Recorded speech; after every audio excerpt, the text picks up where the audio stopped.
Assalamualaikum warahmatullahi wabarakatuh. Kami dari 12 IPS 1 SMA Mutiara 17 Agustus. Di sini kami ingin membuat tugas podcast mata pelajaran PPKN. Sebelumnya perkenalkan dulu, nama saya Enrico Nathan Adiel.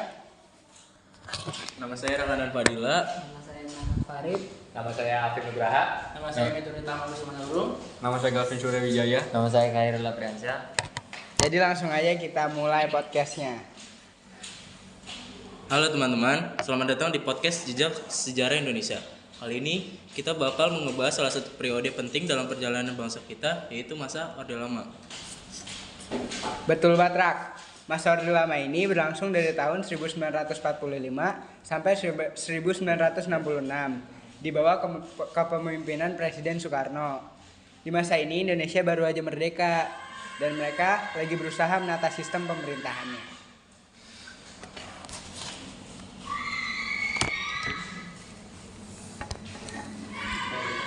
Nah, jadi awal mula Orde Lama itu dimulai setelah proklamasi kemerdekaan tahun 1945.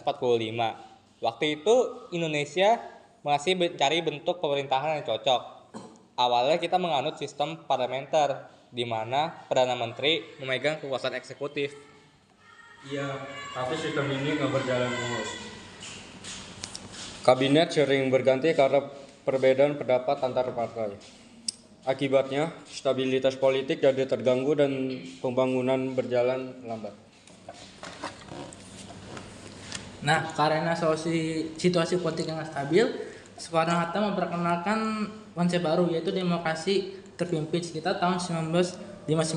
Konsep ini menandakan bahwa Presiden memegang kendali utama dalam pemerintahan dan partai-partai politik harus bekerja sama di bawah pimpinan Presiden. Nah, dalam sistem ini, Soekarno ingin menyatukan kekuatan nasional, yaitu nasionalis, agama, dan komunis, yang dikenal dengan istilah Nasakom. Tapi di sisi lain, kekuasaan presiden jadi sangat besar, bahkan cenderung otoriter. Selain itu, ekonomi Indonesia juga mengalami kesulitan. Inflasi tinggi, produksi menurun, dan utang luar negeri bertambah. Namun, di sisi lain, semangat nasionalisme dan anti-imperialisme tetap kuat di bawah Soekarno.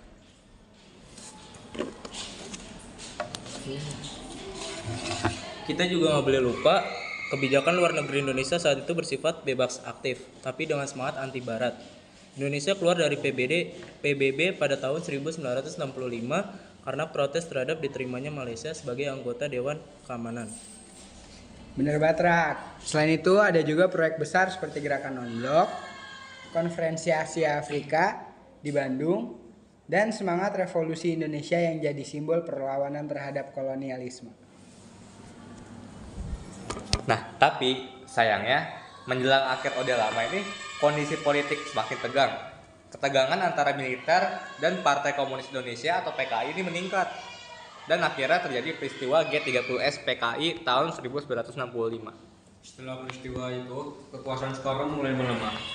Lalu pada tahun 1966, muncul surat perintah 11 Maret atau Super Smart yang memberi wewenang kepada Soeharto untuk memulihkan keamanan. Dari situlah berakhir masa Orde Lama dan dimulailah masa Orde Baru. Nah, kalau kita lihat juga masa Orde Lama itu penuh dengan semangat idealisme dan perjuangan untuk membangun jati diri bangsa.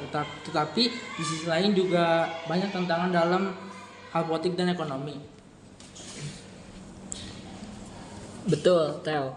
Dari Orde Lama, kita belajar bahwa kemerdekaan bukan akhir perjuangan, tapi awal dari proses panjang untuk mewujudkan keadilan dan kemakmuran.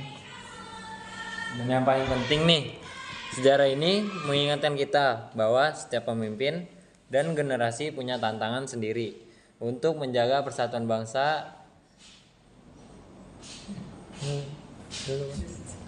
Dan itu dia presentasi dari kami, dan itu juga tadi pembahasan kita tentang masa Orde Lama. Terima kasih udah dengerin podcast ini. Jangan lupa dukung terus kita, Jejak Sejarah Indonesia. dan nantikan episode berikutnya. Sekian, terima kasih dari kami.